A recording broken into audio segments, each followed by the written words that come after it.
Tall cake ulit tayo for today's video. At yan nga, tall cake na naman nga ang ginawa ko. Pero ang color naman niya is black and silver. Last time nga na nagawa ko is black and gold.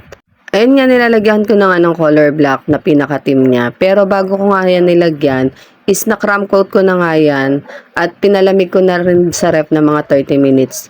Tapos, nilagyan ko ulit ng white na icing para at least konti na lang ang papahid ko na black. Parang yun na lang ang pinaka-retouch natin, yung pinaka-black natin. At yan nga, yung cake nga nito is umabot siya na 8.5 yung height niya. Tapos, 6 meter diameter.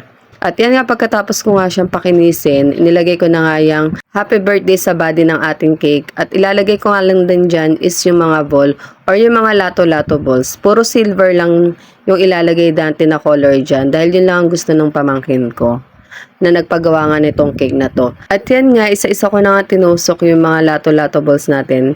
Meron nga dyan na iiba na mayroong glitterings kasi may sobra pa akong dalawa nung nakaraan.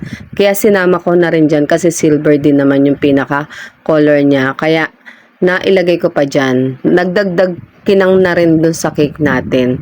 At pagkatapos nga niyan, is lalagyan ko lang din yan ng mga dragis na malalaking dragis at maliliit na dragis na kulay silver din.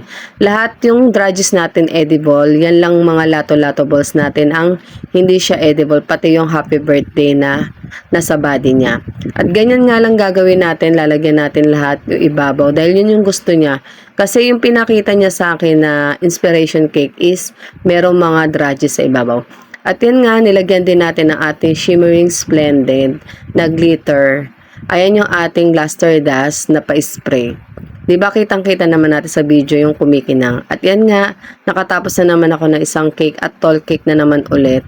At salamat na naman Lord dahil nairaos ko.